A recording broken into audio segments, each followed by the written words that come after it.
Hey everybody, and welcome back to History Student Reacts. Today we'll be watching Caesar and Gaul Revolt by Historia Civilis. In the last two videos we've reacted to by Historia Civilis, we have witnessed Caesar's time in Britain, which was rather mixed. Some successes, a lot of losses. In the end, not too much gained, but Caesar made it out alive and with a pretty impressive PR boost. But we ended the last video on Caesar in Britain with a look back at Gaul, and apparently there's a bit of turbulence. There might be some rebellion brewing, and from the title, presumably that's what this video will be about. So if you guys end up enjoying this reaction, I'd appreciate it if you would check out my Patreon, which is linked down below and has some exclusive content for you guys. And without any further ado, let's jump into this reaction.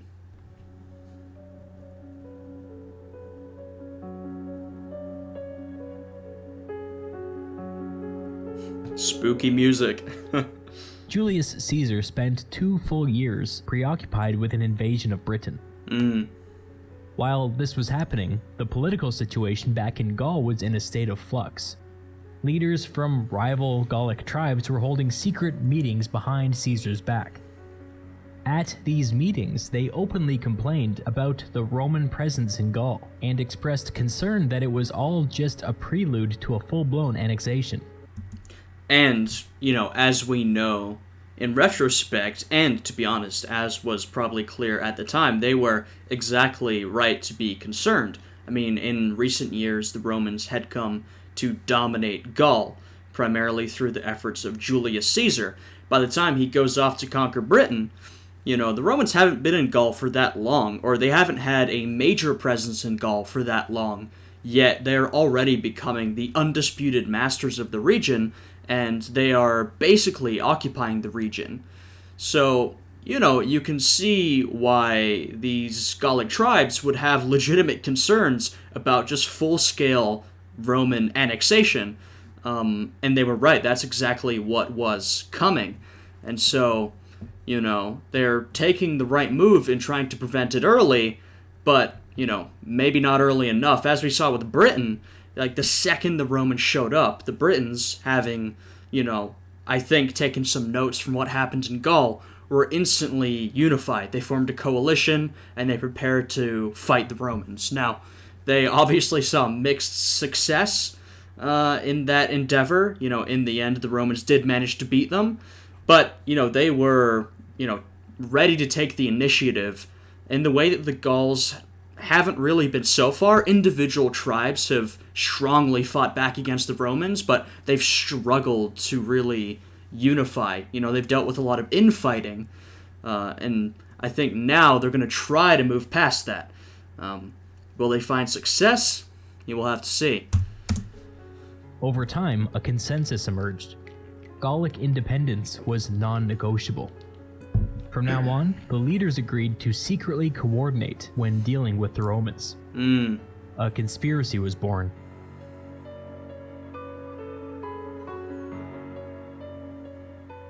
But Caesar didn't know any of this. Before the snows came, he divided up his 8 legions and sent them to winter with different tribes all over Gaul. One group of 15 cohorts, which was 1.5 legions, went to Belgae territory near the Rhine River. At full strength, these 15 cohorts would have been equivalent to like 7,000 soldiers, but after years of campaigning, it was more like 5,000. These cohorts were under the joint command of 2 legates, named Sabinus and Cotta. The cohorts arrived in the region and built their camp, settling in for the winter. And this had been a practice that we've seen Caesar adopting of late, over the last few years, which is now he sends his men to winter in Gallic territory, just part of the more general occupation scheme that we've been seeing. Only a few days later, some of the soldiers were attacked by the locals while they were out gathering wood. The camp quickly mobilized and chased the attackers off. This incident was relatively minor, but it took everybody by surprise, and the Romans didn't quite know what to make of it. Then, a Gaul approached the Roman camp. He said that Ambiorix, the leader of the local Gallic tribe, wished to speak with the Romans. Intrigued, Sabinus and Cotta sent a delegation to go and find out what he had to say. When the Romans met with Ambiorix, he put all of his cards on the table. He told them that the Gauls were secretly conspiring against the Romans. He said that he had been pressured by other Gallic tribes into participating in a coordinated attack. He said that although honor demanded that he stay true to his word and carry out the attack, he had made sure that it was small and symbolic.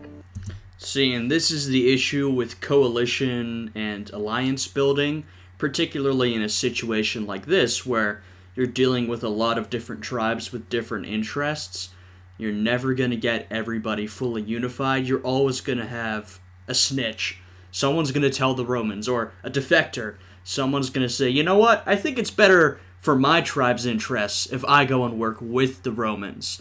And then, things can start to unravel quickly, though, perhaps we'll see more cohesion here than that, but, we have at least one individual leader of a tribe who has already betrayed the cause to a certain extent.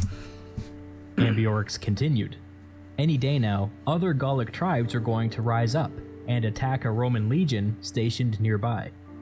If Sabinus and Cotta wanted to march to this legion's aid, Ambiorix could guarantee safe passage through his territory. Let's just pause here and take a breath. This story is bananas. These Gauls kill a few Romans, then claim to be loyal, then claim that other Roman legions are in danger, and then offer to help? Yeah, of course, if you're the Romans in this position, you really have to consider the information Ambiorix is giving you, and why he's giving it to you, and what position he's in. Is he truly a defector from the cause? Does he want to fully side with the Romans? Is this a trap? Is he lying? That could potentially be true. Is he trying to play both sides? I'm sure he's looking out for his own and his tribe's interests, but how exactly does he do that? He has a few options, and the Romans have to be careful of taking everything he says, point blank, at face value, because he could be misleading them, or maybe not. They don't know. Talk about whiplash. The delegation returned to the Roman camp and told Sabinus and Cotta what they had heard. The legates were understandably stunned and confused. They decided to invite a handful of high-ranking centurions to a meeting to discuss their next move. The majority of the centurions argued that they shouldn't consider abandoning the camp until first consulting with Caesar. These men had risen through the ranks under Caesar's leadership, and many were die-hard loyalists. By the way, great, this is a little off topic, great music in this one so far. By the way, the production has been excellent. I just thought that was worth noting. The music is really adding to this video. Furthermore, they argued, why were they trusting the Gauls? Sabinus responded, Right. To his mind, he said, there were two possible scenarios. If the story was true, then they should move with haste to assist the nearest Roman legion while there was still time. If the story was false, that would become clear once they reached the nearest Roman camp. In that case, they could just turn around and come back. No big deal. I see his point. I mean, you could be literally walking right into a trap, but I think he has an argument in that, Ambiorix has told them this information. If it's true, then, well, there you go. They know about this scheme, they know about this alliance that's been forming, now the Romans are aware. Even if the information is false, at the very least, the Romans know something is going on. They know something is brewing, some of the tribes at least are out to get them. So regardless of the validity of the information that Ambiorix gave them, the Romans know that something is happening. They just have to find out exactly what. The other legate, Cotta, sided with the centurions, arguing that their first duty was to fulfill Caesar's orders, and Caesar's orders had been to build a camp and stay there for the winter.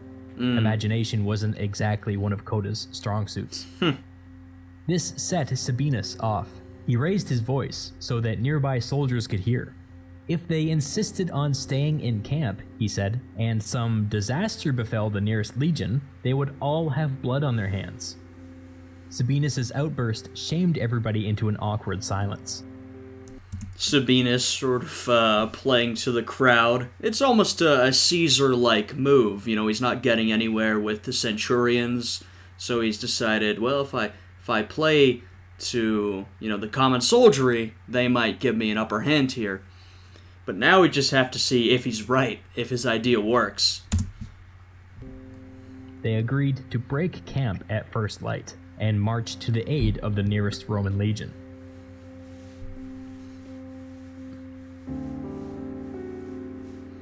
The next day, all 15 cohorts marched off. One of the first things they had to do was pass through a small valley. As they were midway through, Ambiorix appeared with an army of Gauls. The whole thing had been a trick to get the Romans to leave their camp.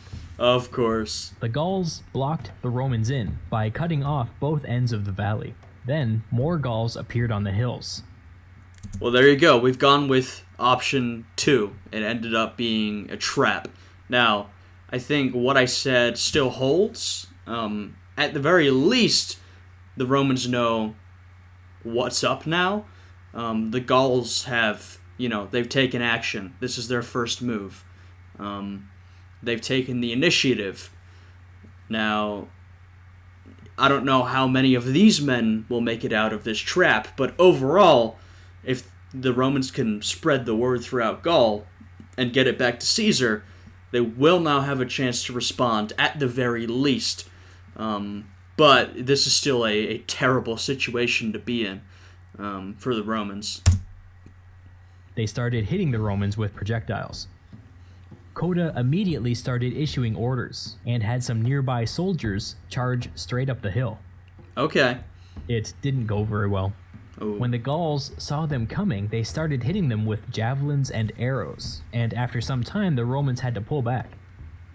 While this was going on, Sabinus was at the front of the column issuing orders that contradicted what Coda was trying to do.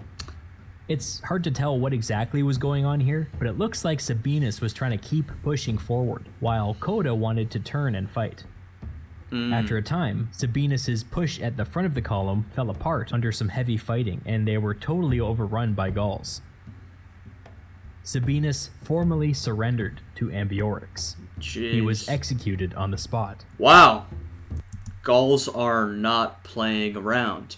Not taking prisoners, no hostage exchanges, just a straight up instant execution of a pretty important figure. They are serious. Coda had no idea that Sabinus had surrendered, and continued to organize a defense near the center of the column. The Gauls slowly closed in, and Coda eventually died in combat. Jeez. All 15 cohorts, consisting of at least 5,000 soldiers, were killed on that day. That's a major loss. That is, pretty disastrous. It's not like a crippling loss or anything, but it's bad. It's tragic as well. It's quite the massacre, and unfortunately, Coda and Sabinus were, as we saw in camp, of two different minds, and in that moment of probably, panic with only time for an instant reaction, both men took initiative. They both, decided on a plan, which I think is good in that situation. They've been caught unawares. You don't want to just let yourself be crushed. But unfortunately, they went in the opposite directions. So obviously it would have been better if they'd had a chance to consult, or if one had sort of thought about the other in that moment. So, in a situation like that, you've been surprised. It is good to take the initiative and fight back as quickly as you can, but maybe take a second to think about the exact position that you're in and what you can do. It's worth saying that the ancient sources treat Sabinus like a bumbling villain, which in my opinion isn't fair. When something like this happens, it's easy to find a scapegoat. But we should all remember that Sabinus was the only person with a proactive plan to deal with the revolt.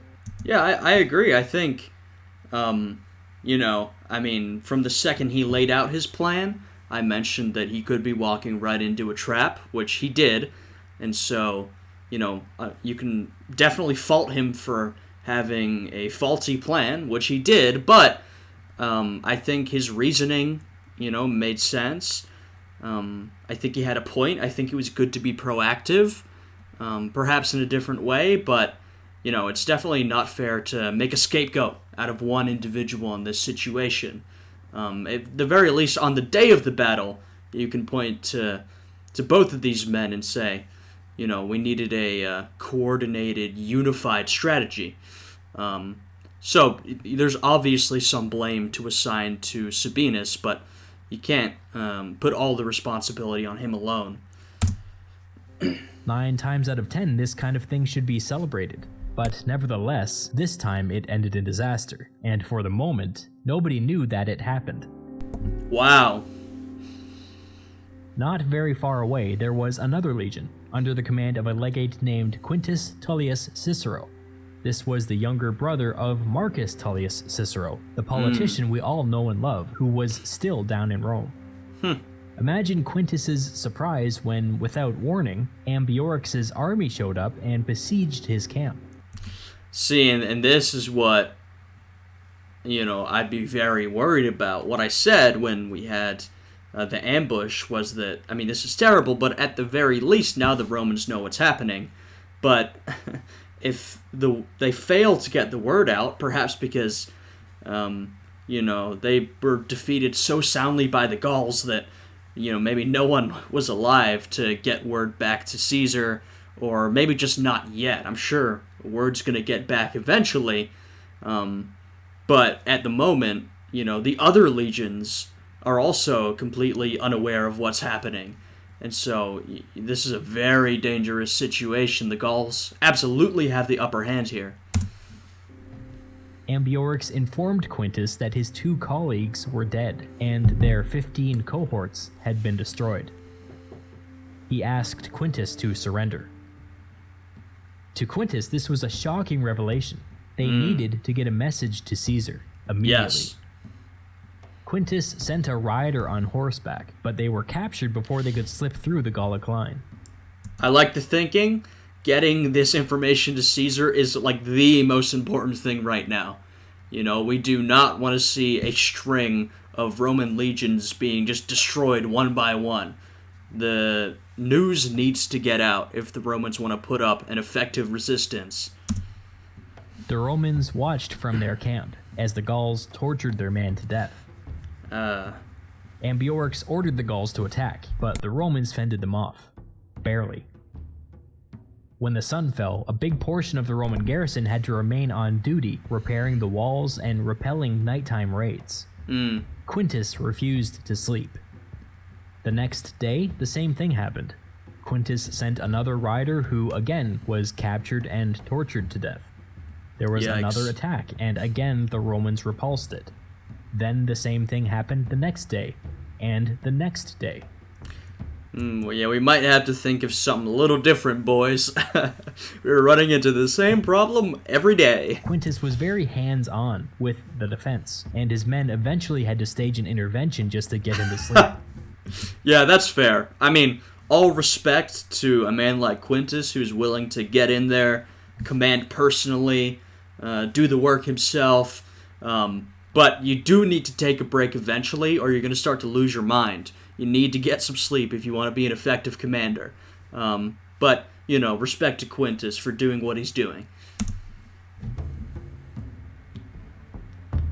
After more than a week of this, a messenger disguised in Gallic clothing managed to sneak through the siege without being detected. Nice. Now, all he had to do was find Caesar. Luckily, Caesar was still in Gaul, getting ready to head south for the winter. It didn't take long for the messenger to reach him. It's honestly amazing that it took this much to get the message out, and of course, it's worth thinking of the kind of communication lines we have at this point. Warfare is very much shaped by communication, But it's remarkable that this is the second, at this point, fairly successful ambush that the Gauls have done, and only a week in has Caesar finally heard about it. You could imagine a situation in which Quintus fails to get a message to Caesar, and I don't know how things are going to go for him anyway, but they could go much worse if the Romans can't get the message out to the rest of the legions.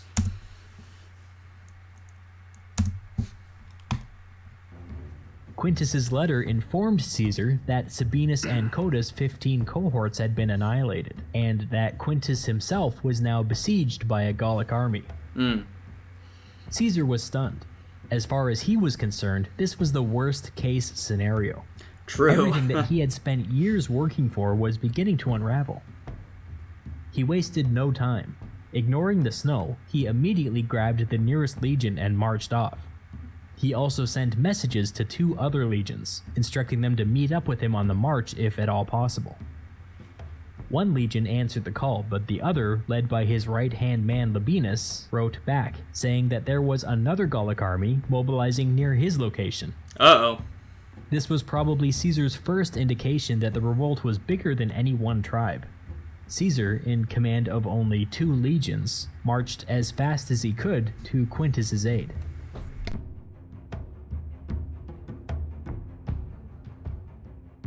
Back behind the Gallic siege, Quintus's men were in rough shape. The entire garrison was running on minimal sleep and had to rebuff Gallic raids on a daily basis. Virtually every soldier had sustained some kind of injury. One day, one of the soldiers looked up and noticed a funny-looking javelin sticking out of a Roman defensive tower. He brought the javelin down to have a look at it. It had a note attached to it. He unrolled the note. It was written in Greek. The soldier took the note to Quintus, who was able to decipher it.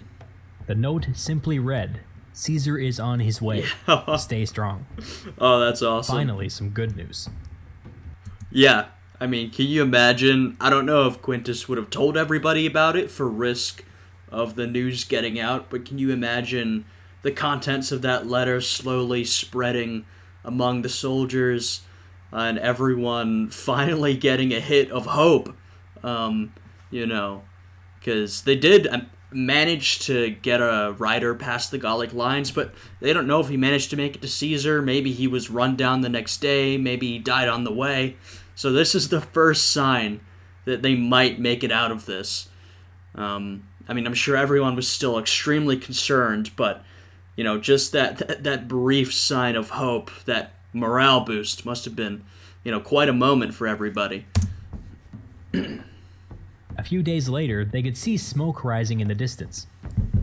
Caesar was close, and his legions were setting fire to Gallic villages.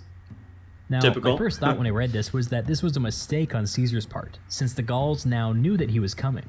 But now I'm not so sure, because Ambiorix's reaction was to immediately break the siege and march off to meet this new threat. I'm not sure, but that might have been the plan. Yeah, I imagine Caesar's main goal was to end the siege. And, it wasn't... a surprise attack would have been nice, but, his men are in a desperate position, They've been, they're besieged, they're probably running low on supplies, there's a lot of injuries, so he's probably thinking that every extra day he takes, he risks them being overrun. And so... perhaps he was thinking, look, I'd rather get this out of the way immediately. I'm going to lose the element of surprise, but hopefully I can end this siege ASAP, as soon as possible. We don't know what he was thinking, but if this was his intention, that may have been his mindset. That's how I would have thought, at least, and I think it makes a lot of sense. As soon as the coast was clear, Quintus sent a rioter to Caesar, informing him that the Gauls were on their way. Sometime later, Caesar came upon the Gallic army. They were hunkered down on a hill, with a small stream in front of them. This was a very strong defensive position. I've been pretty impressed with, I don't know if Ambiorix is leading these forces personally, but Ambiorix and these Gallic forces, they've been operating, I think, quite intelligently, these successful ambushes. I mean, they've really been proving quite a match for the Romans. It looks like we're about to get a head-to-head battle. Maybe we won't, but I'll be interested to see how this confrontation goes. On the first day, each side sent its cavalry forward to skirmish, but that was it. Caesar had no interest in attacking a larger army from a weaker position, but he also didn't really bring any food with him. Yeah. This had to be resolved quickly. On the second day, Caesar sent his cavalry forward again, but this time he told them to retreat when the Gauls charged. That's exactly what happened. The Roman horse fell all the way back to the Roman camp, with the Gauls hot on their heels. When the Gauls got close, they could see Roman soldiers abandoning the walls. They sent word to Ambiorix that the Romans might be on the verge of breaking, and in response, Ambiorix ordered his army forward across the stream. Wow. Okay, that is a pretty successful feigned retreat from Caesar. It seems to be working pretty well. I'd imagine working better than even Caesar would have imagined. Not only did he get the cavalry to run all the way to the Roman camp, but he's getting Ambiorix's whole army to advance over the river away from their advantageous position. Actually, the Romans were fine. They were huddled behind their walls, waiting. The whole thing had been a trick. Nice. When the Gauls got close... Though I'm sure this is also... It's a smart strategy, and, also if you think from the Gallic perspective, they ambushed one force of Romans and completely beat them. They besieged another force, and if not for the intervention of Caesar, they probably would have been successful there as well. I imagine that the Gauls are, probably in a place of high morale right now. They're probably feeling pretty good about their chances, and so any sign of Roman weakness, I imagine they would seize on that, and they would believe it, because the Romans have been putting up a great fight so far. So I think, this is also due to the mindset that the Gauls are in at this very moment. They encircled the Roman camp and offered terms of surrender. The Romans responded by bursting through the gates in all four directions, taking the enemy completely by surprise. Nice. The Roman infantry charged, and many Gauls... You usually don't want to be surrounded by the enemy, but Caesar really has used this to his advantage. Gauls simply broke formation and fled. Those that held their ground were easily defeated. Caesar just let the rest of the Gauls escape. Now that the siege had been lifted, there was no reason to act recklessly.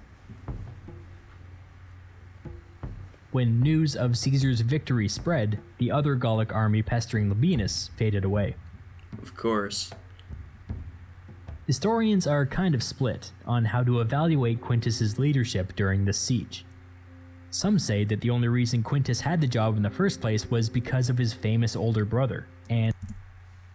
I mean, yes, but that was basically all of Roman politics. I hate to say it, but there was an incredible level of corruption and nepotism within Roman politics and the Roman military. So, I'm sure his,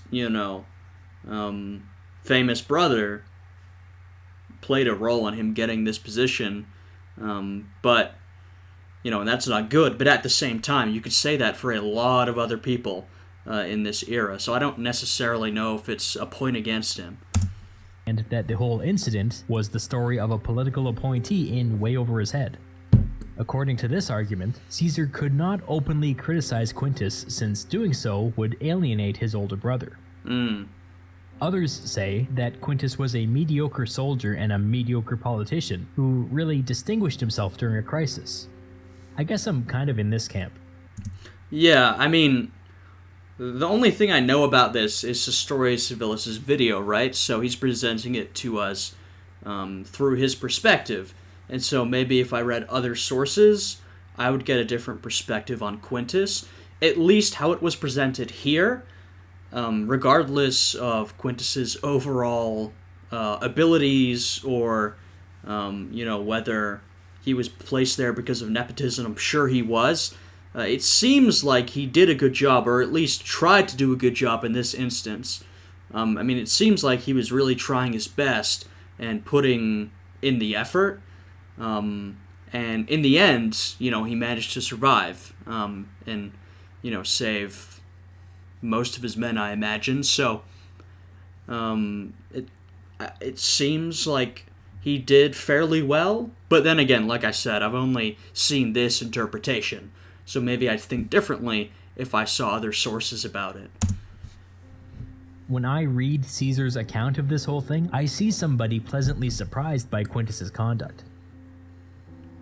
Yeah, look, political appointments in the military or appointments based on nepotism, they're not good ideas, certainly not. You'd want to appoint people based on merit instead, but, sometimes people get placed in these positions because of political connections. Napoleon's a good example. Early in his career, prior to the Siege of Toulon, he used his political connections to, get involved in the French military, but he proved himself. And so, if you get into that position through political connections, that's not great, but if you go on to perform well, there you go. You've performed well. You probably deserve your position at that point. Once the dust had settled, Quintus wrote a letter to his brother back in Rome, telling him all about the siege and his near-death experience. The elder Cicero wrote back, telling his brother to stop whining.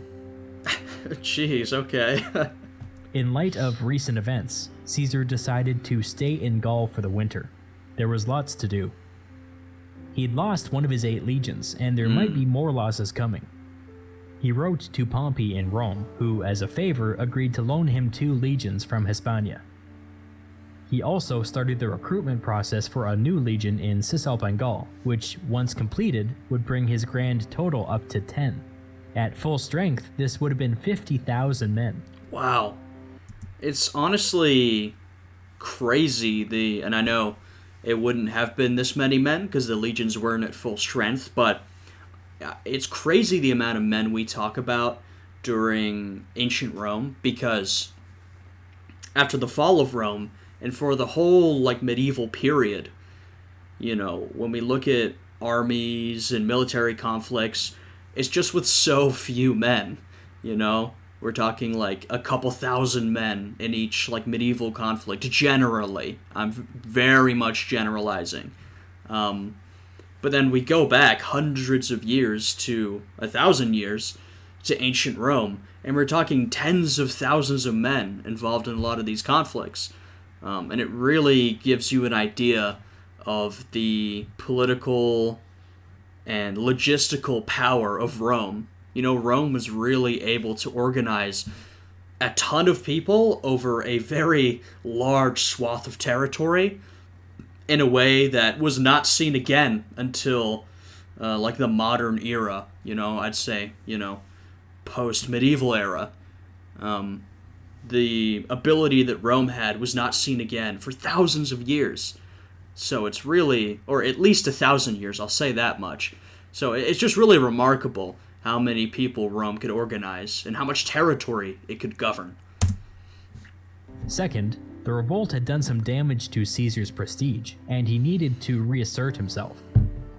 I won't bore you with the details, but Caesar spent the winter going from tribe to tribe, demanding hostages and attacking Gauls who had shown disloyalty.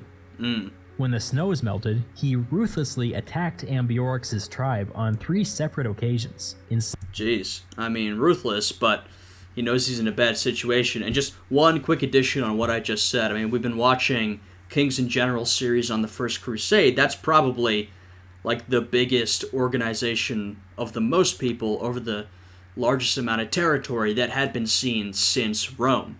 And of course, that wasn't organized by a single state. That was a collection of nobles from throughout Europe combined with the efforts of the Byzantine Empire, all under the church. Whereas, the organization of these tens of thousands of men, this is just by Rome. This is from the Roman state. So yeah, it's just to emphasize how impressive this level of logistics and organization is. Enslaving civilians and burning down villages. He also crossed the Rhine, chasing down rumors that the Germans had supported the revolt. Nothing really came of this. He just marched around for a while and then came back. Yeah, Caesar liked to do that. It's always, a good look because, the German tribes, the land across the Rhine, wasn't that familiar to the Romans, and so it was always a good PR move to cross over the Rhine, search around a little bit, act like you were confronting Rome's mysterious German enemies, and then cross back over without too much action, because at the very least it would look good, back in the capital. For the entire summer that followed, it was kind of like that. Lots of marching around, lots of busyness, but nothing really changed. As winter approached... I think that means that despite the fact that the Gauls showed their hand and they let the Romans know kind of what was going on, clearly they managed to keep their other plans and schemes under wraps to a pretty impressive level. The Romans are sort of struggling to pin down where and who their enemy is. And I imagine they've still got many Gallic enemies out there waiting for the chance to strike. Caesar returned to Roman territory for the first time in almost 2 years. Everything had nearly fallen apart, but after a full year of hard work, he was finally convinced that Gaul had been stabilized. Uh-oh. But he was wrong. Yup. The conspiracy was alive and well. Wow. The Gauls were just waiting for their moment to strike. Wow. Once again, great music in this one. So they really did manage to keep the rest of their conspiracy hidden, even though the Romans had a general idea of what was happening. Very impressive. That was a great video. I really enjoyed that one. I'm very excited to continue these videos on Caesar's time in Gaul. They've been very good, and they're really heating up. We're getting some really interesting stuff. So if you guys enjoyed this reaction, I would appreciate it if you would leave a like, subscribe to the channel, and check out the Patreon, which has exclusive reaction content. I hope you guys are having a good day today, and I will see you guys again next time. Goodbye.